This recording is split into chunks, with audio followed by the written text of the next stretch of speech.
What's up, folks? We talked to y'all a little bit earlier today. We talked to y'all last night.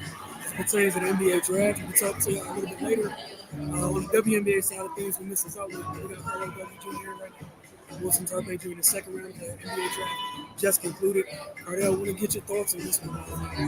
What did you think? What came across you as some of the best picks of the second round? Um, for the most part, I like that they got Filipowski. I feel like he was the first that kind of just slipped, and I think he's going to kind of get a first round deal out the situation. I can see that happening.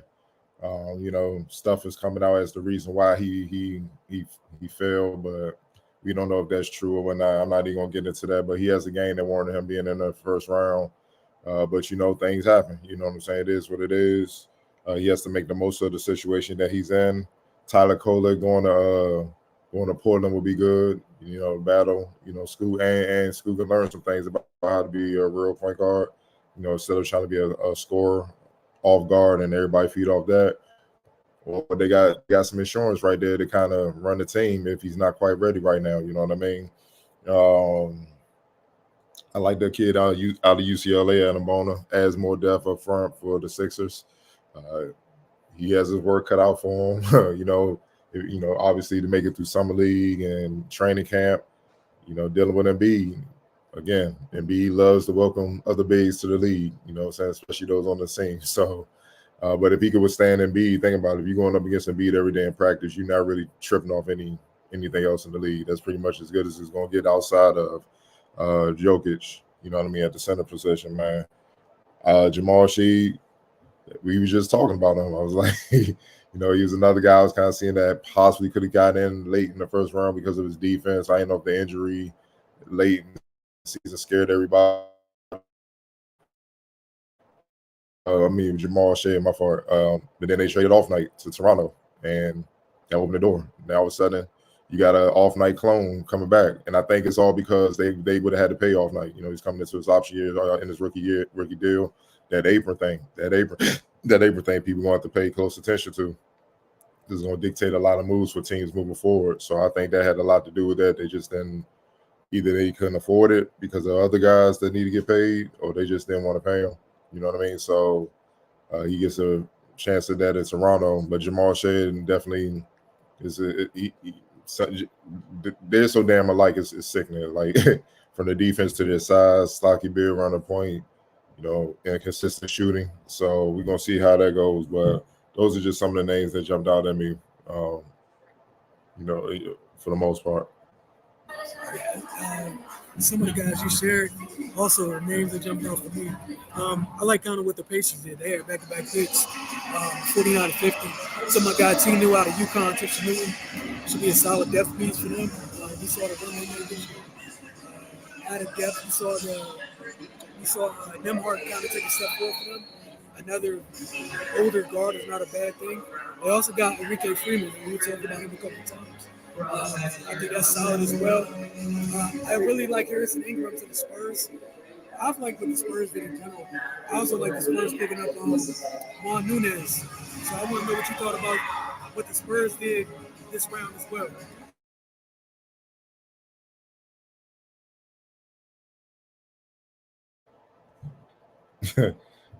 Look, man, it's hard to say, man. I keep saying, when it comes to the second round, it's a lot of unknowns. It's a lot I don't want to be negative, but we gotta keep it real. A lot of these guys they're not gonna even go too far, and it's just real. But there are some that's gonna stick. You know what I mean? And that's why I say the second round you got to kind of pay attention to, because we've seen far too many second round picks emerge and thrive. And shine for teams, starting with the MVP of the league. So, there are some guys I'm looking at that has that potential. I'm not one of your UConn local guys, one of your UConn guys, Cam Spencer. I'm eager to see how he blends with in Detroit in the rebuild, and they trying to find some stability throughout the roster, the coaching staff, and the front office now. So it's little things like that just make you just say, you know, a little bit. Antonio Reeves from Kentucky, you know, another wing and stuff like that. He's going to the Magic. You know what I mean? And they're loaded on the wing as far as having a lot of 3-and-D guys. But Will Reeves and his scoring ability, will that help him stick? We're gonna see. So, yeah, man, it's just it's a few interesting picks in there, man. We just got to see how it unfolds throughout summer league or whatnot. But then there are some other picks you could just tell I'm just picking somebody just to keep it moving. There were definitely several of those selections. We got to pick somebody, so pick six. Let's call it what it is. I want to ask you any surprises in the second round, or if not, just your final thoughts in the second round.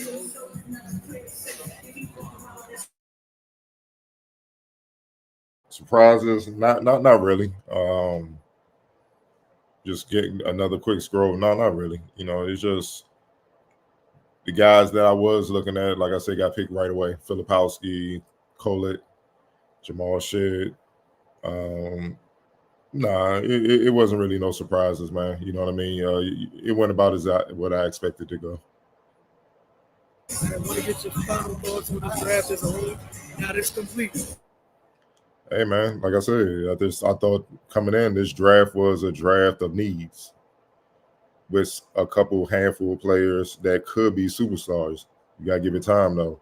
I was never with the draft is the worst draft in NBA history. I just feel like people are lazier than ever.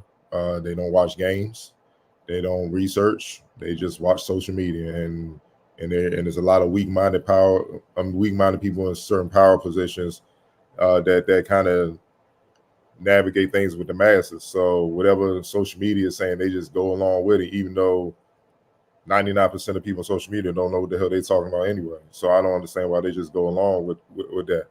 If you're in a position of, when I mean power, like in media, you working in basketball or something like that, do the work.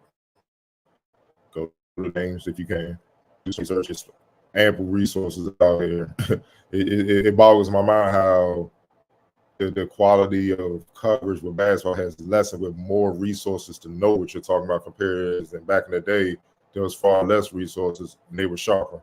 That just goes to tell you it's just pure laziness and bad work ethic. You know what I mean? So you got a lot of bad takes, a lot of bad evaluations, a lot of misinformation just being passed around about a number of players, man. And you don't know what this draft can become. It could very well become one of the best drafts of all time. We don't know. You know, you got to give it time. Where guys will emerge and stuff like that. So that's my take for it. I think this draft fit a lot of needs. I think this draft is full of guys with a lot of potential to do some special things. And I think they're going to, you know, the word I said earlier, I think they're going to be impact players that help a lot of teams win. You know what I mean? So that's my take with this draft. Yeah, I think it's one of those. I'm here to see how bad some of these takes before the draft end up being over time. I'm definitely looking forward to some of them, and I'm here to be betting the entire way for this draft class because some of the absolute craziest things were said without any research, any time taking, anything at all. When you're watching good teams moved all across this board, doing things that can extend windows, things of that nature, while other people just like it's horrible. And they did it through this draft.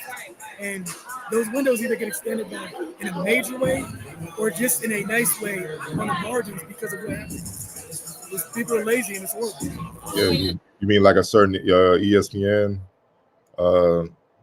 host and analyst that said all those Villanova guys, they didn't see an NBA player coming out that national championship team. And now those guys are the cornerstone, ironically, of his favorite team. That's what I'm talking about, man. Like man, it's just a weird, man. And I find myself listening less and less to a lot of people, man. Like if you're not in basketball heavily, I ain't trying to hear nothing you got to say. And when I mean heavily, I mean heavily. They're going to be known for like the next 4 years officially as the Nova Knicks. Like it was a horrible take. But we appreciate y'all hanging out with us for this first and second round wrap up. catch up with y'all later. Mystics Outlooks tonight and Saturday. But y'all enjoy the draft weekend. Enjoy some of the takes. But remember, do your own homework, man. Take a look. We're in the information age. It costs nothing.